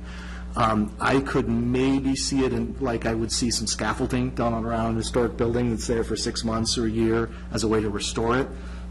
If that were the approach, that makes it more palatable. I think 5 years is a long time to have artificial turf. I think if we approve this even as a temporary solution, it would have to be significantly less than 5 years in my mind.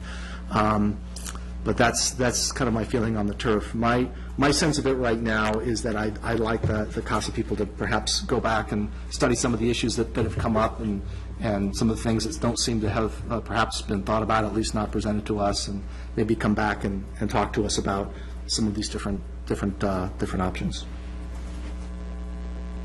Thank you, Jim. Bart and then Michael. Okay. I just want to comment. Wayne had a good point about he's not in favor of things that are reversible, and I think I agree with that, particularly as far as the reputation of the CASA. I think going to the artificial turf is going to hurt the integrity of the project, and over 5 years, it's going to get a reputation of not being the historical resource that was originally planned for. We don't have to worry about the budget as much as the applicant, and I appreciate that, but I think, and I agree with Jim, that 5 years is way too much to have this going on. When I look at the numbers, it seems like the money could be recouped some way to use sod for the next year or two. It would take two additional events at $2,000 each to gain the money to put in sod. So as far as if we do vote on the proposal, I would be in favor of doing it without prejudice so they could bring additional solutions to us, or if they chose to, they could appeal it to City Council.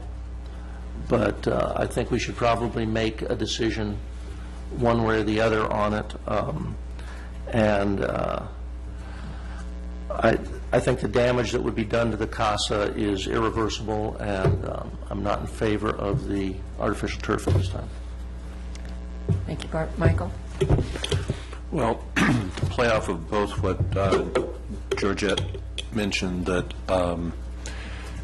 this is a difficult issue, and I think we all love the CASA, and we're all here wanting to protect the CASA, but there's just different positions. And Bart, you said this is not an adversarial situation, and I would certainly hope it isn't. That said, we have a different position sitting where we are than what the applicant does. And I know when we were when the DRSC met as the Cultural Heritage Subcommittee, our concerns were not based on the business plan of the CASA, though we're sympathetic. We just have a different task, and that task is to protect the historic resource. And now at this venue, I'm looking at the findings that we have to meet, and I'm, out of the 9, I'm having trouble with C, D, G, H, and I. Particularly H, I don't feel like I could meet an approval of this by saying that the proposed project would not have negative visual and physical impacts upon the historic structure. So we're really bound by meeting the findings. So a lot of this conversation becomes a moot point. That said, I think that when you look at the sympathy toward the business plan, I'm looking at the numbers of resodding, and I think, if I heard correctly, that the reason there was a bump up in last year's cost to $6,000 or $7,000 is because there had to be some regrading, which there may have to be more in subsequent years. But basically, it's $4,000 to $5,000. So you're looking at $400 or $500 a month for a really hard working space. I don't know what it would cost you to maintain floors and polishing, and so I'm thinking for the amount of hard work that space does, that doesn't feel to me as a business person that that's overtly expensive. Now I understand, and I've done fundraising for the CASA for years, so I get that and I understand how hard it is. But I think if you're going to use that space in that way, then this becomes the price tag. And I think it was really important that it was brought up that the title of the venue is the Casa Romantica Cultural Center and Gardens. So, that's a pretty important tagline. And I think if you go down the road of starting to put in artificial turf, then I think you really demean the not only the look of the venue, but the intent. So I can't support this. As sympathetic as I am and as supportive I am of the CASA, I just don't think that we can, if any of the rest of you have the same issues that I have with findings, then I don't think we can approve it. So it's fairly simple. Don? Yeah, for the record, my wife and I have been docents at the CASA for like almost 6 years. We do the last Sunday of the month in the afternoon, and I've done that. My wife also teaches in the education program in the springs when the busloads arrive. So we've been actively involved down there. And in the first 2 or 3 years that we were docents there, it seemed like we had weddings almost every Sunday. And now they've dropped off. We probably hadn't been a wedding there on a Sunday there in a couple of years. And that's just one Sunday a month sample, so it's very small compared to the big view. And there's other competition in town, like the casino now and the golf course. But I do know from the fundraising of running the place, weddings are a big income source for them. And the size of the wedding drives you to the courtyard. I agree with you, Michael, that these findings are tough. And I don't see, as I looked through them, I couldn't see how we can make them either. I agree with Bart that maybe we should look to the future with prejudice and let them come back. To me, it's if you're going to use the courtyard as free-ranging as you intend to it, then it becomes a cost of business. I think that you can restrict use of it to when the weddings are there or you want to set the tables up. And as a docent on a Sunday afternoon, and I've had 30 or 40 people come through on a Sunday afternoon on a pretty day, and they all follow the walkways. And that's just the people walking and touring the place. And we kind of ensure they do, and they just do. And so I think we can manage that space a little bit better. I think we can look at a better grass to put in. I like the end state, but whether the end state is appropriate, like you brought up, Jody, that, okay, it's still a circulation issue, even with grass in 5 years. I like the end state. It's the transition of getting there is what I have a hard time with. And the findings that were laid out by John make it tough to support. And so I think you got to go back and rethink. I think you got to manage. I think you got to restrict. I know you need to use the place to make money, because the weddings are a big part of your fundraising, because I know my daughter's a Casa Bride. I help contribute to the program of what goes on there, and I've helped put dollies on and move pianos all over the place for various events down there and taking displays up and down. So I can't really support it because I can't make the findings, and that's our job. Michael hit it straight on. And H is tough. So that's my view is, like Bart mentioned, is with prejudice, and let them go back and really rethink a cost of business of siding and a cost of business of managing the space. And so that's my feelings on the subject. Kathy? I'll just talk about the artificial turf quickly.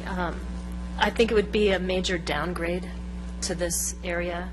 I think the courtyard, it's being used as it's not originally intended to be used. Maybe it should be given a little more respect than it has recently. It is the gardens of the Casa. It is the main entrance to the beautiful facility. I think the artificial turf would be a downgrade. I'm concerned with heat and possibly whether there's a smell when it does heat up in that area when you first walk into the courtyard. I agree, I can't make the finding on number H that it will not have a negative visual or physical impact. I'm not sure if people brides care to get married on a lawn or artificial turf. I wouldn't have preferred artificial turf. It's plastic, but I'm not sure. I agree that if you are going to use this space this much, you were going to have to step up the maintenance on it. I think weddings should be put out on the patio, but I understand they're all focused here, so this is the impact that is happening to the center. I'm also concerned that in the 4 or 5 year plan that the Casa won't ever be able to close to even put in a hardscape. They can't even close now to resod it and not let people on it. So I'm a little concerned with that, whether in 4 or 5 years there will be a financial impact that they won't be able to do this plan. So I'm not in favor of putting in artificial grass now. I think the only way I would consider it is if it was just for this summer only, and that right as soon as winter hits, they re-soil it and resod it. I mean, that would be about the only way that I would say that could happen for this summer. But I understand they need to do something because we're in late April and the weddings are coming and they have obligations. So anyway, I won't be able to make the findings. I can't support it. I think we're all basically on the same page with this, including I think the passion that we all feel for the Casa. Like the rest of you, I've been a dedicated supporter of the Casa for many years, doing pro bono work and hosting fundraiser in my home and those sorts of things. And so it's troubling to hear the difficulty that you're having with this issue and how it's impacting an important source of income for the Casa. However, as others have said, that's not really our issue here. It's a complex issue for you to solve, but our decision here is actually very easy. It's clear that this doesn't meet the findings, and I fear if we try to get around the findings by looking at this as something that is reversible because it's temporary, we go down a very slippery slope. I don't think that when we look at what the end goal is after the temporary period, That seems to have the same problems that the current situation has, in that there's an awful lot of turf involved in that solution, and I fear that at that point we would be looking at a proposal to have artificial turf surround the new hardscape. So I don't think that the reversibility is a way to get around these findings. I just couldn't support that. I do think, although this is not up to us to determine, I do think that, as Michael and Kathy both said, I think that going down the road of artificial turf is the wrong decision for the CASA from a business perspective.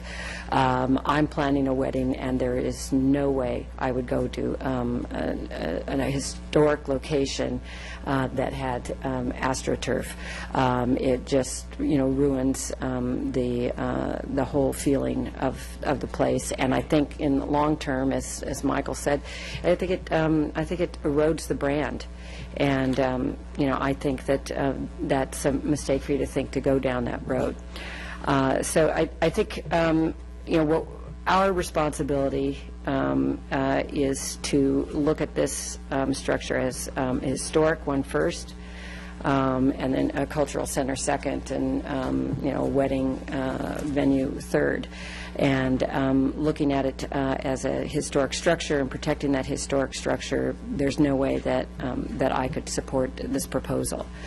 I have a question for you, Jim. We have the resolution we have before us is in support of the project. We don't have a negative resolution, so we would need to have a negative resolution in order to vote on it. And then that's the first part of my question is that not correct? And then the second question is, there's been some suggestion that, this come back before us, but if we're not looking at artificial turf, if they're looking at other situations that are just maintenance, there's no need for this to come back to us. Is that correct? Well, I was going to say that before you pointed it out. So, yeah, you would need to continue the item in order for us to prepare a resolution and deny for this proposal. The Casa Harmonica, depending on what they would like to do, we can discuss that with them, can come up with an alternative plan, which might be, with the hardscape and that kind of thing. That would require a review. But if all they were going to do was to replace the turf, what I would suggest to them is just withdraw their application.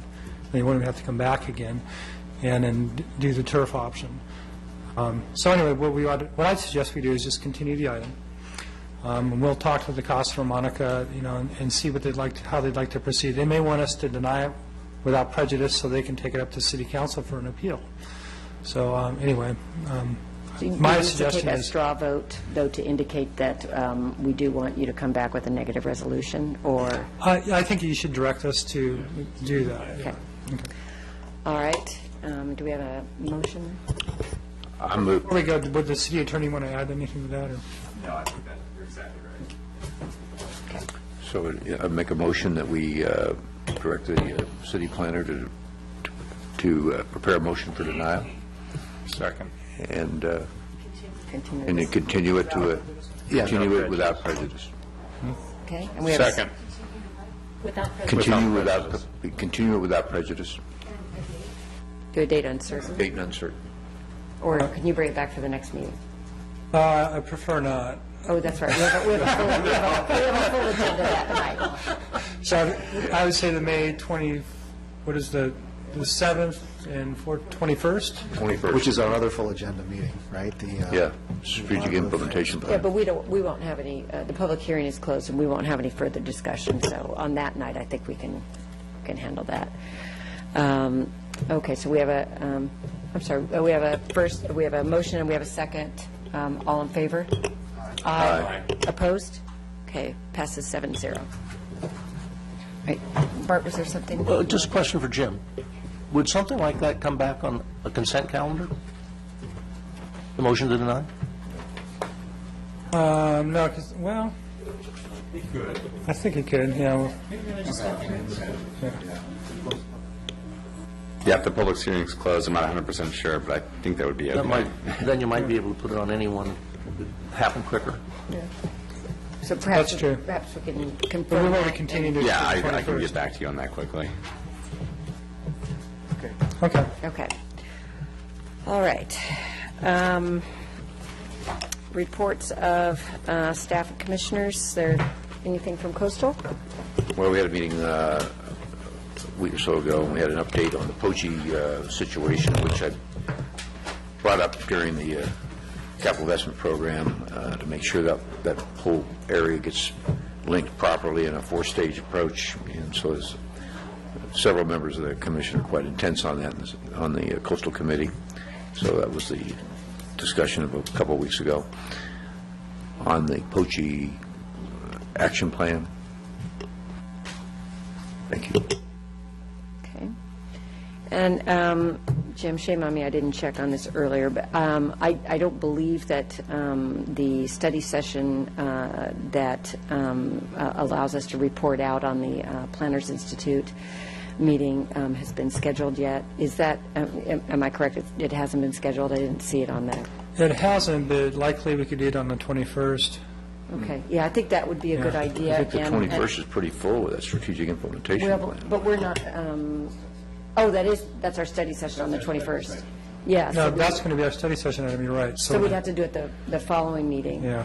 And Wayne had a good suggestion that those of us who attended, I think, should support. He wants to present a particular issue, the Presidio issue, and then all of us obviously can, share our observations as well. But if each of us chooses a major issue and presents that, it might be a more streamlined kind of presentation, and each of us can look at that issue in a more thorough way. I'd like to do the public outreach and combine several of the sessions that we saw about that. That was the one I was interested in. Go right ahead. As I said before, I spoke with Julie earlier that all of the sessions that were there, and they were incredible sessions, they really were. I didn't fall asleep once. They were great sessions. They were all revolved around public outreach, inclusion, and collaboration. It was incredible. Every single theme. I was so excited by one of the presentations. I emailed Jim in the middle of the presentation because we've been planning on talking about some of the technology options, for some time. So I'm really excited about some of those, Some of about those sharing that with the rest of the community. Technology options that we saw were remarkable. I mean, we've had this sessions here was because the council gave us a go-do on public outreach. But there's a whole industry that's just exploding. That we all attended some of these things on that can directly help you, the planner, right at the front counter. They're just these ideas are out here are just they're exploding, and they're across the waterfront as far as things that can help cities manage their assets, manage their resources, do the people's business, including, and public outreach is just one subset of it. It was absolutely incredible how, your horizons were broadened by some of those presentations, I thought. If the two of you don't have an idea, maybe think about, what you were really passionate about and, address that. See which one. All I remember is they kept saying we have to work with staff. That's what I got out of mainly every single one. Run it by staff, talk to staff, inform them early. So I could talk about that for all the sessions. Was I'll the staff look at member who was making the presentation telling you that? And you thought I didn't attend, did you?